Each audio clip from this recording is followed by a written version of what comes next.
some of the big challenges facing the government and therefore the civil service at the moment, and then maybe make a few observations about the civil service reform programme 1 year on, and leave plenty of time for questions, because I think that's often the most sort of interesting bit of these sorts of talks.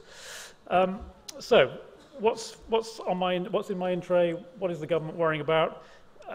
We haven't got time to do justice to all the foreign policy issues, the terrorism issues, the extremism questions, the big debate about the future of the United Kingdom. I thought I would just home in on 3 big domestic policy challenges which really are and were last year and still are this year dominating the Prime Minister's in tray, the Deputy Prime Minister's in tray, and therefore our collective in tray, if you want to put it like that. The first, and by far and away the most sort of the highest profile in the Prime Minister's mind, is the economy. Those of you here last year probably heard me say this before, but it bears repeating. It's absolutely the #1 priority of the government to get the UK economy moving again. In recent weeks and months, I think it's fair to say there have been some quite promising signs. To some extent, the GDP figures are looking a little bit better. Business surveys are showing a little bit more optimism. The housing market is warming up a little bit. But there's a very, very long way to go. We were reminded only last week by some revised economic numbers that the economy as a whole remains about 4% smaller in size than it was in 2008. So 5 years on from the trough of the recession, we still haven't anywhere near recovered all of the output lost in that terribly deep recession we suffered at the end of 2007, beginning of 2008. So those are really daunting numbers and just show the size of the challenge. It's not all bad, of course. Some quite remarkable things have happened in the economy over the last 5 years. Private sector employment has increased by more than 1 million. The number of new businesses created is about 1.5 million over the last 3 years, which is a remarkable figure given how weak the GDP numbers have been. So it's not all bad, but the size of the challenge is, I think, evident for all to see. And it's not just about the overall amount of activity in the economy. The government has been very, very clear from the outset it wants to see a rebalanced UK economy. So less reliance on consumption growth fueled by debt, much more focus on investment and net exports. A geographic rebalancing as well, away from the southeast of England and London as being the most prosperous parts. Of course, we want to see prosperity continuing here, but we need to see that rebalanced across the whole of the United Kingdom, so that even the most deprived parts of the country see prosperity. And a sectoral rebalancing away from a focus on financial services and professional services more generally, a revival of manufacturing. Much easier said than done. Clearly not a 2-year project, a 5-year project. This is a 10-year project, a 20-year generational battle to rebalance the economy in ways that we haven't seen for many, many decades. So that is a daunting task ahead. And as a result of the sort of centrality of that to the government's agenda, the Prime Minister has made it clear that he wants every single permanent secretary in Whitehall to have an economic growth objective as part of their personal objectives. These are all published now on the web, so you can see what permanent secretaries are going to get judged against. So every permanent secretary to have a growth objective, and every department must, in one form or another, contribute to the growth agenda. So next week in Cabinet, we'll have, I think, the Ministry of Justice coming to make their presentation. We've had presentations from the Ministry of Defence, from the Department for Energy and Climate Change. Every department has to come forward to Cabinet and produce its best ideas as to how it's contributing to growth. And these have been really stimulating conversations. So the economy, absolutely #1 objective. Very closely linked to the economy, of course, is the fiscal position. And all the civil servants in the room will be well aware that the last 3 or 4 years have been tough. These have been years of austerity, they've been years of pay freezes or pay restraint, pension contributions are on the rise. Every part of government has been told by ministers, and rightly so, to hunt out waste and to tackle inefficiency. But despite all of the efforts that have been made over the last 3 years, really tough times for all of us, our fiscal deficit as a percent of GDP is still over 7%, over 7% of GDP. Our debt to GDP ratio is still rising. Debt interest payments are rising. So despite, as I say, the austerity, despite the sort of relentless focus on better value for money and efficiency, which we're all helping with, there is still an enormous way to go in getting that fiscal deficit down to a balanced level and to get the debt GDP ratio falling rather than rising. So we've got 3-4 more years at least of this period of retrenchment to go. We're on track. I think we can pat ourselves on the back for the efficiency improvements that have been made, £10 billion of efficiency improvements last year alone. And I think the spending review, the spending round that we announced last week was a remarkably smooth event in the end. We found another £11.5 billion of public spending savings, and a good chunk of that came from efficiency. But that is a relentless challenge for the government as a whole, and very much something which the civil service is engaged in and is tested by and will be judged by. And then the third element I wanted to highlight is, again, complementary with the first two. It's the reform of public services. Pretty much every single department, as well as having to deal with the cuts and the efficiency drive, is having to think about how public services can be reformed. Literally every single part of Whitehall is involved in some sort of transformation or another. So whether you look at the welfare programme, this morning Cabinet had a discussion about the work programme, the latest figures on the work programme, a fundamental change in the way we try and address the issue of joblessness in this country. At the same time, Ian Duncan-Smith and his civil service team are trying to put in place the universal credit, a dramatically complicated project. Very good progress has been made on that. You've got the single-tier pension, the whole reform of pensions, auto-enrolment, originally conceived by the previous government, brought in by the coalition government. Every part of the welfare budget has been scrutinised for efficiency and for reform. And you could say exactly the same about education. Free schools, a massive expansion in academies, a major reform of the national curriculum, a huge review of the way in which qualifications are established and are monitored, a real drive to increase standards of teaching and of schools in general. And the National Health Service, if we've been here a year ago, it would have been fresh in our minds. What a huge reform programme had been designed for the National Health Service and was going through Parliament and so on. That is now being landed right up and down the country, a vast transformation programme, very much on time, on budget, making big administrative savings, whilst at the same time health outcomes and some of the measures of waiting times and so on are all going in the right direction, all staying solid.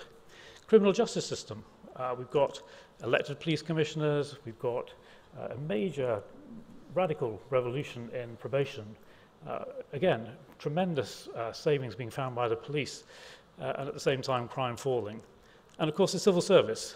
We're here to talk about the civil service today. Civil service, I certainly can't remember in my nearly 30-year career a more transformative programme of civil service reform. And we'll be announcing in a couple of weeks' time, hopefully, the progress we've made so far in the last year on the civil service reform programme. And I know Bob Kerslake and Francis Ward will want to say more about that later. So how, as a civil service, are we coping with this? I've only mentioned the sort of three areas: the economy, fiscal policy, public service reform. I could have mentioned another 4 or 5 other areas. But just on those alone, how is the civil service coping with this transformation, these pressures, these demands?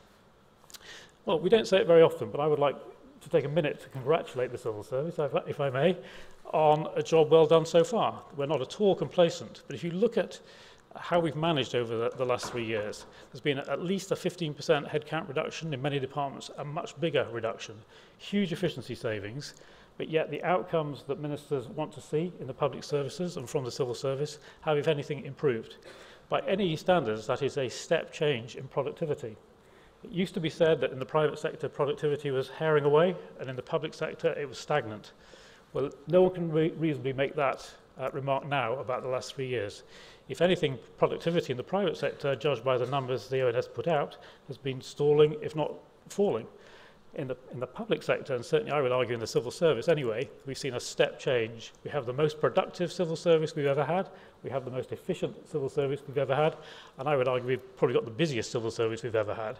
And I think that is due to some tremendous leadership right across the civil service, from permanent secretaries downwards, but particularly, I think, also at sort of middle management level, in local office management level, where you're having to stimulate and motivate staff despite tough pay conditions and a difficult pension reform.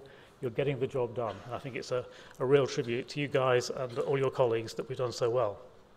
But absolutely, we cannot stand still. We have a reform programme that we must deliver.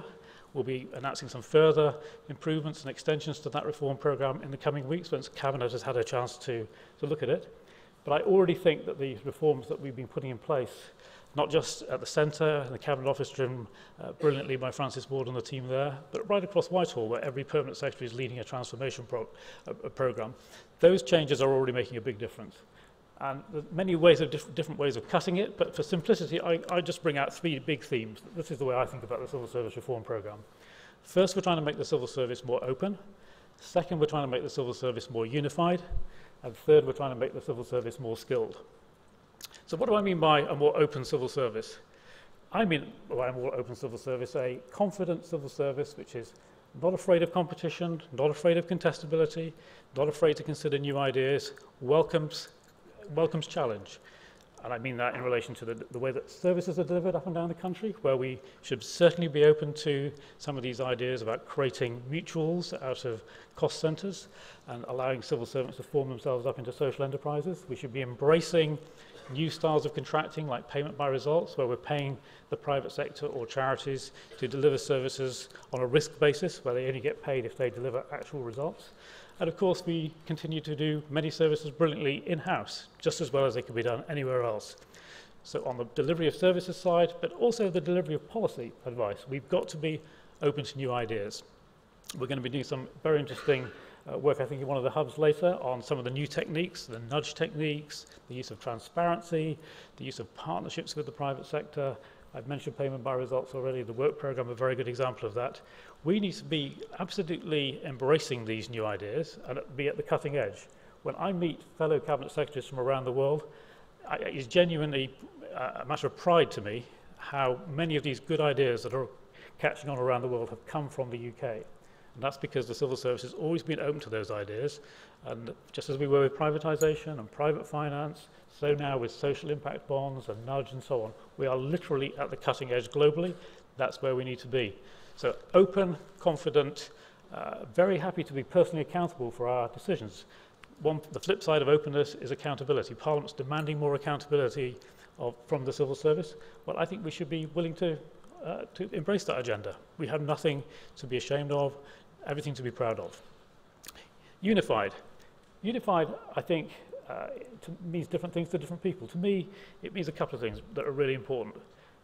It means trying to get away from the silo mentality of individual departments doing their own thing and then pushing it up the silos to their ministers and then getting ministers to debate. We need much more lateral communication, horizontal working, cross-departmental working, not requiring ministers to sort everything out politically, but working across departmental boundaries. It's an age-old agenda. We haven't yet found the perfect solution to this, but I think compelled by tight budgets, by shrinking administration budgets and shrinking headcounts, we need to be much, much better at trying to find cross-departmental working. And secondly, in similar vein, it means more sharing of services, sharing of back-office services. Even if ministers want to keep the same number of departments and ministers as we've got now, behind the brass plates, if you like, a lot more sharing can be going on of all the non-specialist functions. It just doesn't make sense to have 20 or 30 different IT departments and so on. We've made a huge progress in the last year on this agenda. We're going to need to go a lot further, in my view, over the next 3 or 4 years if we carry on that fiscal retrenchment. And then the skills agenda. We've been very clear about this. We don't want to lose any of the traditional policy-making skills, what used to be called generalists. They're actually very skilled professionals. We call them generalists. We don't want to lose those. But at the same time, we've got to be much better in the right areas, not everywhere, but in the right areas, at project management, at commercial negotiation with the private sector, and in becoming a much more digital world, with a much more digitally enabled civil service. So we've prioritised these areas. We've got a capability plan which sets all this out. We've now got to make a reality of that capability plan. It's all very well writing a document. It's quite another thing applying that document in the real world so that actual civil servants' careers change as a result of what they're being guided to by the capability plan.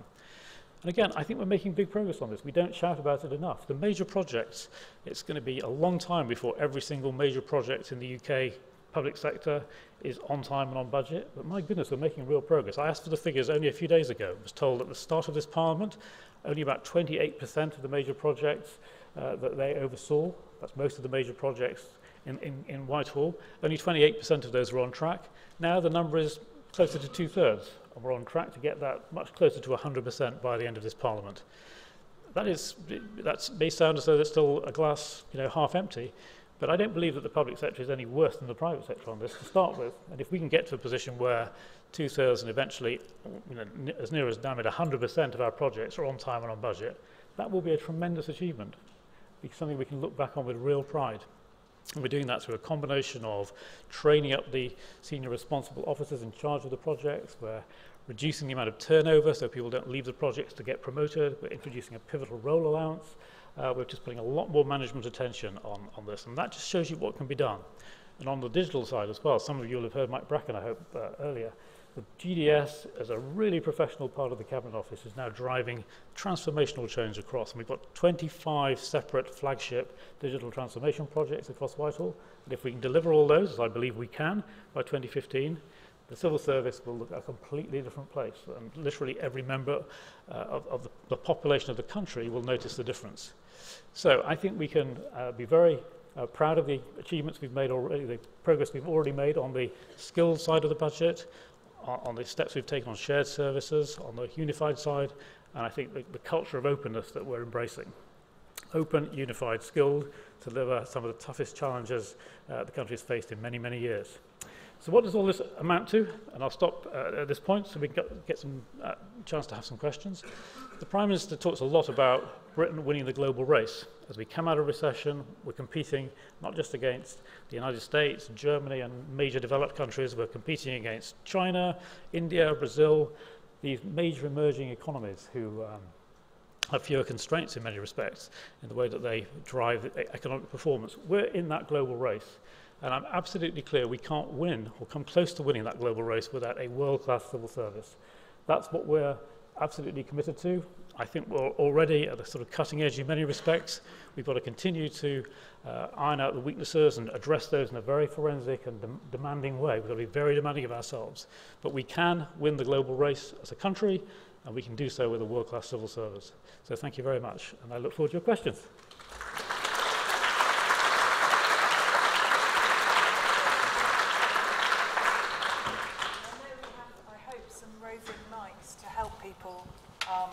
Some questions. Perhaps I'll just kick off with the fact that Mark Carney joined the Bank of England yesterday on his first day, and apparently had a dinner. I don't know if you were at it last night with the Chancellor. But I mean, what do you think in terms of him coming to the Bank of England at this stage? What's your view of how that relationship will need to develop and go further?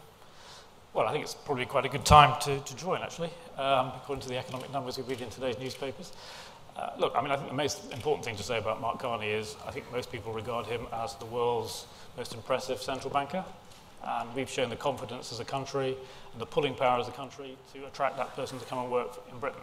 And I think that there are not many countries in the world who would have had the self-confidence and be at ease with themselves enough to have a foreigner coming to work in such an important symbol of the country, as it were, as their central bank. We've made that decision, and I think we're all looking forward to seeing how Mark Carney gets on. We'll give him whatever support he needs. It's a vital institution for Britain. It's even more vital now it's got control of banking supervision again. So that's a really important appointment, and the government will give him and the bank our full support. Thank you. Open this up to questions now from the floor. Yeah. Lady down here and gentleman here.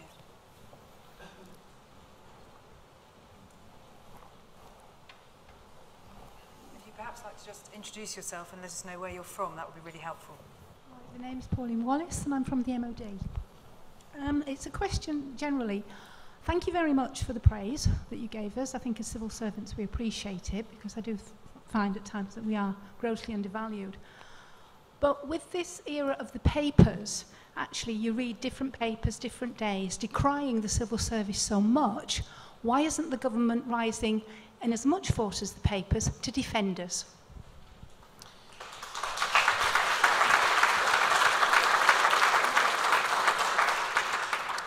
It's a difficult one because obviously we make this point all the time to our ministers, and they very rightly say in return that they do make speeches and do make statements in Parliament supporting the civil service. And I know all the ministers I talk to are full of praise for the civil service. Of course they say we'd like this to be better and that to be better as well. So it's not a complacent, bland critique. But the papers will just report what they think their readers will find interesting. And At the moment, they find it quite an interesting critique to point out the weaknesses of the civil service and occasionally some tensions between what ministers might want and what civil servants might be offering. I personally don't think it reflects at all the quality of the civil service or the relationship between ministers and the civil service, which I think is absolutely in good shape. But I agree, it is painful to pick up the newspaper and see us being attacked. We do our very best to rebut that. I'm afraid sometimes that the more positive messages just aren't carried. And that's just life, unfortunately. I think we just have to, in a sense, dust ourselves down and get on and try and deliver for the country. And who's that gentleman? Civil Service World. I was going to say, I think there are some journalists in the audience who can perhaps report some of the good things as well as the bad. We try our best to report what the civil service does well. Matt Ross, the Civil Service World, of course. There's an interesting bit in the infrastructure plan, which appeared that followed up something Lord Dayton said previously about bringing in private sector people to manage major projects. How does that sit alongside the desire to train up civil servants and the major projects authority? Won't it suggest to civil servants, actually, that might be a bit of a dead end if we're bringing in interims to do the job instead? I don't think so, no. I don't think there's any real conflict at all. I mean, clearly, in the short term, it's going to take some time to grow our own in all of these areas. And I think it's absolutely something we've always done as a civil service, which is try and bring people in from outside who've got specialist skills in areas we lack skills. That's a great thing to do. I'm actually in favour of people coming in from outside, and I'm very much in favour of civil servants going outside to learn as well. I did that myself. So more interchange, more people in from the private sector, more civil servants going out to pick up experiences from outside. That's all perfectly sensible, very necessary. It's great having experts from outside coming into the civil service because they can help grow the new generation coming up. And I don't see any real contradiction between the two. Now, even when we've got plenty of our own good project managers, and we need literally hundreds because we've got so many projects, it will still make sense to test the best in the civil service against competition from outside. I mean, I believe in competition, and I think, I absolutely believe in a full service career, as it were, when people join the civil service and stay for 20, 30 years. But equally, I believe in having some ventilation, so we bring in some new people from outside at the top of the civil service and make sure we've got a blend of skills. I think it's vital that we do that. We need, we are doing really important work for the country, and we can't just become a sort of closed monopoly, and we never test ourselves against best outside thinking or best outside people. We need to be an open, confident organisation. The other thing we're doing is building more networks, both internally, to encourage people to have a professional network of support, and also externally. Yeah. And I think that's a really powerful thing as well, of kind of sharing the best practice more around the service so that we do become more unified and we learn both from our successes and our failures more quickly. Are there any more questions? So it's a little hard for us to see. Lots on this side, Gary. And Will. Some people down here. I can see a lady in a white jacket. Getting a sense of what the question time session is going to be like later on. Thank you very much. And there's also one further down here too. Hello, my name's Erica Hurrigan. I work for the Carers Allowance Unit for the Department for Work and Pensions.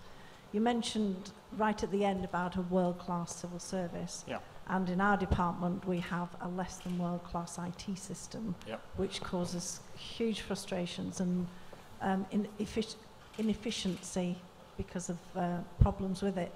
Do you see us ever having a world-class IT system to support a world-class civil service? It's putting you on the spot. Yeah, I think we've got to be honest with ourselves that of the various promises we made in last year's civil service plan, some have gone more slowly than others. And one of the ones that's gone most slowly, in fact hasn't really gone anywhere at all, is a modern workplace. And you're absolutely right. As very much part of the sort of prioritisation for the next year, we've got to give that more attention, both the sort of physical workspace, but also, above all, the IT. So I completely agree. Obviously, these things cost money, so it's a matter of prioritisation within departments. But there are some enablers that need to be sort of put in place, like a sensible approach to security, a proportionate approach to security, which has got in the way. You are beginning to see in some parts of the civil service now what you might call a sort of modern approach to IT, the sort of approach we've all got in our homes. And for example, the government digital service. If you go and visit the government digital service, that will look as though it's basically, you're at home. The quality of the IT. So the question is, how do we spread pockets of good practice, normal practice, to the rest of the civil service? That will take time, but it's definitely going to get more attention in the next year than it's had in the last, because I completely agree with you.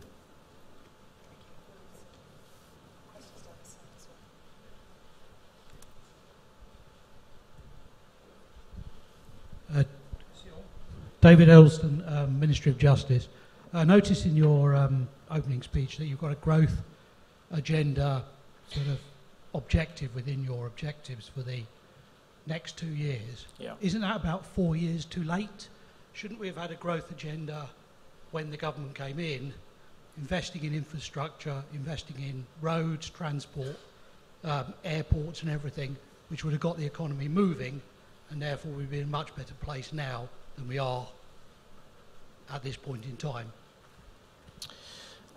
Well, I didn't actually say the government has only had a growth agenda from this year onwards. I said permanent secretaries have had a specific growth objective from actually last year and this year. I think the government would argue that it has had a growth agenda from day one, part of which, of course, is getting the fiscal position under control, long-term interest rates down, and so on. But right from the word go, they've also been focused on supply-side reform and so on. But in a sense, I don't really want to get into a debate about government policy. The point I was making was that permanent secretaries have now got a specific growth objective, even if they're in what you might call a traditionally non-growth department. So the MOJ has not really seen itself in previous years as a growth department. But actually, if you peel away, there's lots of stuff the MOJ can help with, reform of judicial review or judicial review delays, sponsorship of a tremendously successful UK legal industry, one of our biggest exporting industries, and so on. Each individual department, as it starts to think about what contribution it can make, gets quite a long way in giving focus on things which it hadn't previously thought about really as what it was responsible for.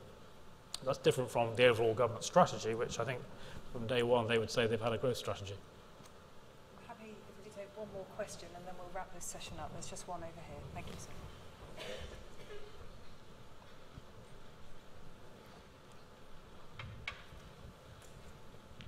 Thanks. Raj here, Department for Education.